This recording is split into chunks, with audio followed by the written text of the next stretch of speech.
하나님께서 우리에게 말씀하실 때 우리는 그것이 하나님의 말씀인지 어떻게 알 수 있습니까? 여전히 끝까지 충성되이 하나님과 교통하는 가운데 예민하게 영적으로 깨어 있는 것, 그것이 곧 하나님의 말씀을 말씀대로 잘 붙들 수 있는 우리의 비밀이고 비결입니다. 어렵진 않습니다. 그러나 쉽지도 않습니다. 문제는 우리의 힘으로 하는 것이 아니라 주의 말씀대로 그 말씀을 청종하는 것, 그 영적인 상태에 예민하게 깨어 있음을 꼭 회복하시는 저와 여러분이기를 소망합니다. 아버지 하나님 감사합니다. 우리가 말씀대로 살고 말씀대로 나아갈 수 있겠습니까? 주여, 우리에게 말씀하시는 하나님, 그 말씀을 청종하여 그 말씀 앞에 우리의 무릎을 꿇기를 소망합니다. 주여, 우리에게 말씀해 주옵소서. 그 말씀을 들을 길을 열어주시고 그 말씀에 반응할 수 있는 마음과 심령을 허락해 주시고, 그리고 이제는 그 말씀대로 살아갈 수 있는 용기와 손발의 힘을 허락하여 주옵소서. 믿고 감사드립니다. 예수 그리스도의 이름으로 간절히 기도합니다. 아멘.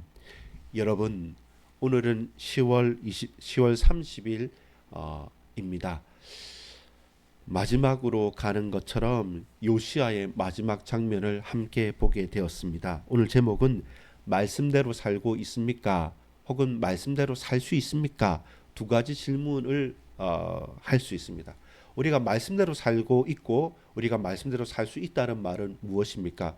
우리가 내 마음과 내 뜻대로 사는 것이 아니라 기준을 가지고 산다는 것이죠. 그 기준은 무엇입니까? 물론 하나님의 말씀이죠. 근데 요시야의 죽음을 보면 요시야가 끝까지 평생도록 하나님 말씀을 붙들고 살았지만 마지막에는 요시야에 대한 평가와 그 일은 하나님 말씀을 듣지 않았다라고 말씀을 하고 있습니다. 그 말씀에 대해서 반응하는 것이 과연 어찌하여야 끝까지 하나님 말씀대로 살아갈 수 있겠습니까? 마지막 장면에서 아쉽지만 하나님 말씀대로 살았던 한 사람의 인물을 저는 모세로 기억합니다. 모세가 그토록 바랬던 가나안 땅에 들어가야 될 때가 아닙니까? 그리고 하나님께서 모세를 통해서 홍해를 건너게 하시지 않습니까? 그럼에도 불구하고 가나안 입성에 대해서는 모세에게 이제 여기까지다라고 말씀하실 때 모세는 그때 순종합니다. 그리고 그런 모세를 저 높은 산으로 오르게 하셔서 보게 만드는 겁니다. 가지는 못하지만 보고 그에게 참된 믿음과 소망, 그리고 그 후대들에게 그 역할들을 넘기는 그 놀라운 은혜의 마지막에 아름다움을 봅니다. 결국 끝은 나에게 있는 것은 아닌 것 같습니다. 끝은 나에게 있는 것이 아니라 나보다는 우리 후대들과 동역자들에게 있는 것이고, 그 끝은 결국 하나님의 손에 있는 것입니다. 그래서 저와 여러분이 오늘 이 본문 요시야 왕의 마지막 죽음을 바라보면서 저와 여러분은 어떻게 끝까지 하나님의 말씀대로 살아갈 수 있을까라는 생각을, 그리고 다짐을, 그리고 중요한 고백을 해야 됩니다. 그래야 마지막에 타락하거나 그리고 비참한 최후를 맞이하지 아니할 수 있습니다. 여러분, 모든 사람에게 죽음이란 것은 다 예비되어져 있습니다. 분명한 것이죠. 근데 우리는 반드시 있을 그 일에 대해서 생각하기를 싫어합니다. 두려워하기도 하고 일부러 애써 외면하기도 합니다. 근데 참으로 지혜로운 사람이라고 한다면 무엇이겠습니까? 죽음을 늘 생각하고 나는 어떤 최후를 맞이할 건가, 내가 마지막에는 이렇게 해야지라는 것을 상상하고 고백하고 기록하고, 그리고 그대로 가차없이 내가 반드시 이때는 이렇게 하겠다는 마음을 가지고 사는 것이 결국 우리에게는 더 현명한 삶이 아니겠습니까? 오늘 요시야 왕은 그 부분에 대해서는 미약했던 부분이 분명히 있습니다. 말씀이 거기에 대해서는 분명한 평가를 하고 있습니다. 자, 오늘 20절을 봅니다. 20절입니다. 이 모든 일 후 곧 요시야가 성전을 정돈하기를 마친 후에, 어떤 성전에 대한 정돈이었습니까? 첫 번째는 우상에서 돌이켰습니다. 우상에서 개인뿐만 아니라 그 유다 나라와, 그리고 아수르가 지금 약해져 있으니까 저 북이스라엘까지 가서 모든 이스라엘 전역에 우상을 제하여 버리기에 만들었다는 겁니다. 또 이 모든 일은 무엇입니까? 우상을 제하여 버린 것뿐만 아니라 성전을 소재하고 보수하였습니다. 이방의 상당들을 완전히 무너뜨리고 그 산당의 제물, 제상 모든 우상들을 다 가루로 만들어서 뿌려버릴 정도로 우상을 제하는 것과 동시에 성전을 재건하고 보수하고 모든 것을 새롭게 정결케 했습니다. 그러면서 어떻게 합니까? 그 외부적인 것뿐만 아니라 그 내부적으로 내 개인과 같이 있는 동역자들과 온 백성들이 하나님께로 돌아오게 만들었습니다. 그런 가운데 성전 제사가 회복되니까 무엇이 나옵니까?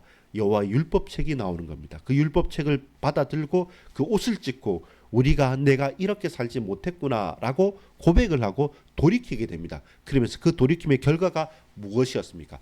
유월절이었어요.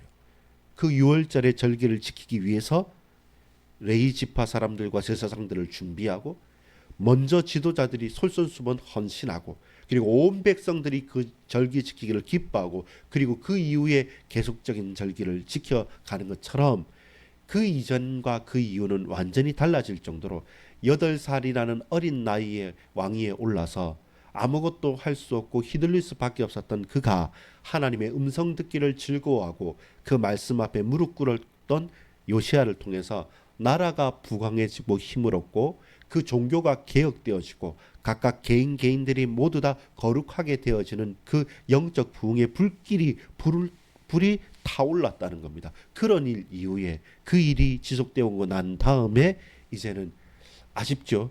요시야가 8살 때 왕위를 이어받고 31년을 다스렸으니까 이제 채 40세가 되어적인 즈음이죠.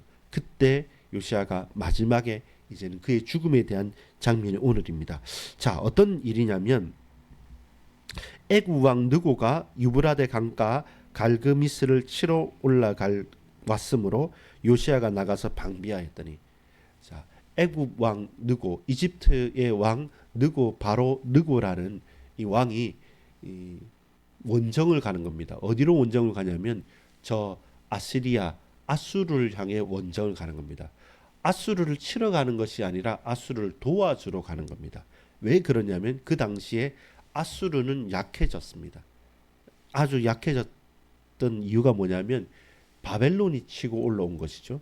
바벨론이 부상을 하면서 아수르는 전쟁에 패배를 하고 강력했던 왕도 죽고 그 영향력이 미약해졌기 때문에 그렇기 때문에 아수르의 손에서 망했던 북이스라엘을 유다 왕인 요시야가 그곳으로 왔다 갔다 하면서 거기 있는 주민들까지 영적으로 갱신을 하고 개혁했던 것이죠. 유다의 입장에서는 그동안 그렇게 괴롭혔던 아수르가 힘이 빠졌기 때문에 자유를 누리고 있었고 그 아수르를 향해서 사실 요시야는 반역과 같은 행동을 하고 있었던 것입니다. 그런데 이집트의 왕 느고가 바로 느고가 아수르를 도와주기 위해서 원정을 간다고 하니까 이 말은 무엇이겠습니까? 바벨론을 도와준다. 그러니까 지금 일어나고 있는 바벨론에게 편을 먹어서 아수르와 이집트를 죽이겠다는 전쟁을 하겠다는 그런 의도는 요시야에게는 없었을 겁니다. 그러나 적어도 하나는 다시금 아수르가 강해지거나 아니면 이 원정을 가던 이집트, 애굽이 강해지면 또다시 애굽과 아수르를 통해서 이 북이스라엘과 남유다에 영향력이 들어오기 때문에 왕으로서 그 길목을 차단하기 위해서 방어를 하러 나가는 것은 당연한 군사적인 결단이었을 겁니다. 문제는 여기에서 참으로 해석하긴 그리고 또한 판단하기 어려운 장면이 옵니다. 자, 21절입니다. 느고가 요시야에게 사신을 보내어 이르되 유다 왕이여 내가 그대와 무슨 상관계가 있느냐 내가 오늘 그대를 치러 가는 것이 아니요 나와 더불어 싸우는 족속을 치러 가는 것이라 하나님이 나에게 명령하사 속히 하라 하셨은즉 하나님이 나와 함께 계시니 그대는 하나님을 거스리지 말라 그대를 멸하실까 하노라 하나. 느고가 하는 말이 참 요상한 것입니다. 애굽의 왕 애굽의 바로 느고가 하나님께서 이 일을 하라 하셨다. 나는 유다를 치러 가는 것이 아니기 때문에 요시야 당신하고 나하고 무슨 상관이 있느냐 나를 막지 말라 하나님이 하라 하신 일이기 때문에 당신이 나를 막으면 너한테 화가 있을 거다라고 사신을 보내서 경고를 하는 것이죠. 거기에 대한 22절 요시아의 대응입니다. 요시아가 몸을 돌이켜 떠나기를 싫어하고 그 말을 거부했다는 것이죠. 오히려 변장하고 그와 싸우고자 하며 하나님 입에서 나온 느고의 말을 듣지 아니하고 무깃도 골짜기에 이르러 싸울 때, 두 가지를 볼 수 있지 않습니까? 하나는 느고의 말이 진실이다. 하나님께서 실제로 느고를 통해서 그렇게 하셨다는 것과, 또 하나는 느고가 이스라엘은 하나님을 섬기는 나라이고 요시아는 누구보다 하나님 말씀을 귀하게 여기는 자이기 알기 때문에 거짓말로 속일 수도 있겠죠. 전략이니까요. 전쟁에 이 두 가지 가운데 무엇이었냐라고 할 때 거기에 대해서는 판단할 수 없지만, 그러나 이렇게 볼 수 있습니다. 하나님의 입에서 나온 누구의 말을 듣지 아니하고 무깃도 골짜기에 이르러 싸울 때. 근데 성경은 이것은 하나님의 말씀이라고 증거합니다. 근데 왜 요시아는, 그토록 하나님 말씀에 예민했던 요시아는 그 말씀을 듣지 않았는가? 우리가 상상할 수 있고 판단해 볼 수 있는 부분이 좀 미약합니다. 적어도 하나는 하나님께서 이 환경을 다 이루어 놓으셨는데 저 애굽을 방어하고 애굽을 치는 것은, 이것은 느고의 거짓말이라고 요시아가 판단해서 전쟁했다는 것이 큰 것일 거고, 또 하나는 요시아의 입장에서는 하나님께 묻지 않았다는 생각도 있을 수 있습니다. 무엇이냐면 저 이방 대적이 하는 그 말을 무시하고 그렇게 많이 하나님께 기도하고 물었던 요시아가 이때만큼은 하나님께 엎드려 물었다는 기록은 없습니다. 다만 그걸 싫어하여서 변장하고 싸웠다는 겁니다. 왜냐하면 그대로 싸운 것이 아니라 혹시라도 하나님의 말씀일 수도 있다는 일말에 가책이나 양심의 거리낌은 있었던 것 같아요. 그래서 그 누구의 말을 거부하는 것처럼 나는 요시아 왕이 아니다라는 것처럼 변장을 하고 싸우게 되니까요. 문제는 이 결론을 보면 이것은 하나님의 뜻이었습니다. 그리고 요시아는 그 하나님 말씀을 대적하거나 혹은 그 말씀을 듣지 않았다는 것으로 결론이 납니다. 23절에 보면 활 쏘는 자가 요시아 왕을 쏜지라 왕이 그의 신하들에게 이르되 내가 중상을 입었으니 나를 도와 나가게 하라. 그 부하들이 그를 병거에서 내리게 하고 그의 버금 병거에 태워 예루살렘에 이른 후에 그가 죽으니 그의 조상들의 묘실에 장사되니라. 온 유다와 예루살렘 사람들이 요시야를 슬퍼하고, 그리고 애가를 지어서 기록하고 불렀다고 말씀을 합니다.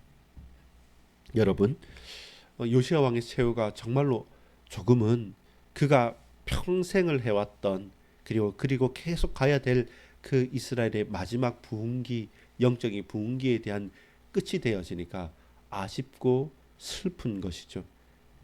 그리고 저는 이 말씀을 보면서 사실 어떤 것을 보냐면, 하나님께서 요시아를 불러가셨다라는 분명한 생각이 드는데, 그 말은 왜 그러냐면 하나님 약속을 하셨습니다.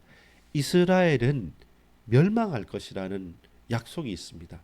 그리고 다만 요시아에게 주신 또한 약속이 뭐냐면 네가 그 멸망을 보지는 않을 거라고 말합니다. 네가 사는 날 동안에는 가장 뜨겁고 가장 복되고 가장 놀라운 하나님 은혜를 경험케 하겠다고 약속해 주셨습니다. 그게 요시아를 부르실 때 하나님께서 하신 말씀이 그거였습니다. 하나님께 엎드리고 하나님 앞에 나아갈 때 이 여호와의 율법이 무엇입니까? 라고 할 때 너희가 멸망할 거라는 사실들을 분명히 증언합니다. 그러면서도 요시아가 하나님께 엎드리고 네가 내 앞에서 옷을 찢었으니 이 멸망이 너희 때에는 아니다. 네가 사는 날 동안 아니다. 그러나 이 백성이 나를 버렸으므로 이 백성을 심판하겠다는 분명한 말씀을 명확하게 주어졌던 거죠. 그래서 이때 더 이상은 미루지 못하고 이 백성을 심판해야 될 바로 그때 요시아를 먼저 하나님께서 받으신 것 같습니다. 그리고 여러분, 왜 그게 맞냐면 그 이후로 36장 이렇게 보면 요시아의 아들 때부터는 완전히 이스라엘이 그냥 그랬었던가 싶을 만큼 모든 것들이 순간적으로 와르륵 무너지면서 결국 하나님 떠났다는 민족의 마지막 결론을 맺게 되는 거죠. 아주 찬란했던 불꽃 같은 삶을 살아가는 것이죠. 그리고 결국은 하나님께서 그 백성들을 심판하시고 바벨론의 멸망까지, 포로로까지 나아갈 수밖에 없는 그 환경들을 만들어 가신다는 겁니다. 26절입니다. 요시아의 남은 사적과 여호와 율법에 기록된 대로 행한 모든 선한 일과 그의 처음부터 끝까지 행적은 이스라엘과 유다 열왕기에 기록되니라. 오늘 저와 여러분이 꼭 붙잡아야 될 것들 무엇입니까? 하나님의 말씀대로 살아가고 있는가? 우리는 하나님 말씀대로 살아가고 있고 살아왔는가? 그리고 어떻게 하면 하나님 말씀대로 살아갈 수 있는가라고 할 때 하나님 음성에 귀 기울이는 삶이어야 한다. 그 귀 기울이는 삶은 한 번의 일회적인 삶이 아니라 평생을 통해서 지속적이어야 하고 처음과 진행과 마지막까지 동일하다는 것입니다. 마지막까지 하나님의 음성에 귀 기울이는 자여야 된다. 또한 그 개인적인 인생에서는 요시야 왕의 최후가 어떻게 보면 어처구니가 없고 왜 이렇게 아쉽게 죽어야만 되는가라는 아쉬움이 크지만, 근데 큰 역사의 맥락에서 보면 요시야 때 이스라엘은 망하지 않습니다. 가장 찬란했고 가장 복되었고 가장 영화로웠습니다. 그것을 하나님 앞에 옷을 찢고 엎드리고 나아갔던 요시야를 향한 하나님께서 베풀어 주신 가장 최고의 은총이 아닌가. 나의 죽음이 내가 사는 날 동안 하나님과 온전히 붙들린 바 되어서 살고, 그러나 하나님의 약속이 있었고 이스라엘 나라를 향한 심판이 있었기 때문에 그 심판을 하나님께서 참으시고 요시아의 인생 전체를 통해서 가장 이 나라가 새로워지고 가장 복되는 것을 받았던 것처럼, 한 사람이, 한 영혼이, 한 개인이, 한 지도자가 하나님 앞에 온전히 헌신했을 때 얼마만큼 그 나라가 새로워질 수 있고 얼마만큼 그 가정과 가문이 또 새로워질 수 있는가. 그렇다면 저와 여러분의 개인적인 헌신과 결단이 단 한 사람이라 할지라도 말씀에 청종하고 그 말씀에 생명을 걸고 그 말씀을 붙잡고 살아가는 그 개인을 통해서 그 가정과 가문과 후대와 나라와 민족과 열방이 얼마만큼 새로워지는가는 요시야 한 사람을 통해서, 그 8살짜리, 나이 어린 8살짜리가 휘둘리면서 꾹 참고 끝까지 하나님 말씀을 붙들고 살아가는 그 인생에 하나씩 회복시키시면서 결국에는 6월절까지 지키게 만들어졌던 그 일, 그 일에 하나님께서 나라와 그 동역자들과 그 백성들과 함께, 그때 마침 아수르가 약해져서 저 북이스라엘과 함께 온 이스라엘 나라가 하나님 앞에 돌아오는 그 영광과 영화로움을 요시야는 봤던 것입니다. 평생을. 그리고 마지막에 하나님께서 그에게 길을 가리웠든지 아니면 결과적으로 그가 하나님 앞에 나가지 못했든지 이방 왕의 말을 듣기 싫었든지 결국 하나님께서 그 영혼을 받으신 것입니다. 그리고 놀랍게도 36장을 보면 알겠지만 이스라엘은 요시야 이후에 다시금 회복하지 못한 겁니다. 그럼 또 반대말로 무엇이겠습니까? 그 요시야 같은 한 사람이 없었다는 것이죠. 한 사람만 있으면 되는데 그 한 사람을 통해서 온 시대를 바꾸시는데 그와 같은 한 사람이 없다고 한다면, 아무리 많은 사람이 있고 그 이전에 아무리 많은 유산이 있고 아무리 많은 중요한 배경이 있다 할지라도 요시야 같은 하나님 앞에 전적으로 헌신된 한 사람이 없으면 그것은 너무나도 허술하다는 것입니다. 너무나도 허술하다는 겁니다. 그래서 우리가 오늘 깨어서 간구할 때입니다. 저와 여러분 한 사람이 하나님 앞에서 그 내 옷을 찢고 엎드릴 수 있다면 우리 가정 후대 지키십니다. 우리 몸된 교회 세우십니다. 우리 인생과 우리의 교회, 나라, 민족들 하나님께서 은혜 베풀어 주실 것입니다. 제게 하는 말이고 여러분에게 하는 말씀입니다. 정말로 예, 개인부터 우리부터 요시야처럼 엎드리고 옷을 찢고 평생을 주님 음성 듣기를 소망한다면 하나님께서 부어주실 것입니다. 반대로 그 한 사람이 사라져버리고 그 한 사람 하나님 앞에서 옷을 찢고 엎드리는 한 사람이 없다면 그 이전에 수많은 영적인 그리고 육신적인 배경적인 많은 유산이 있다 할지라도 허물어지는 것은 한순간일 수밖에 없는 것입니다. 여러분, 저와 여러분이 말씀대로 살아가는 그 한 사람, 그 한 사람 되기를 간절히 소망합니다. 오늘 그 한 사람으로 살아가기를 소망합니다. 아버지 하나님, 내가 하나님의 말씀대로 살아가는 그 한 사람이기를 소망합니다. 우리의 평생에 선하신 하나님의 말씀을 듣고 청정하여 그 말씀대로 믿음을 고백하며 믿음을 실천하며 살아가게 하옵소서. 아무리 많은 것들이 있다 할지라도 요시아처럼 엎드리는 사람, 말씀에 반응하는 사람이 없다면 그 모든 것들은 한순간에 흩어져 버리는 아침 안개 같을 수밖에 없습니다. 먼지와 연기와 같을 수밖에 없습니다. 주여, 우리로 언약의 생명을 건 그 한 사람 되게 하옵소서. 믿고 감사드립니다. 구주 예수 그리스도 이름으로 간절히 기도 올려옵나이다. 아멘.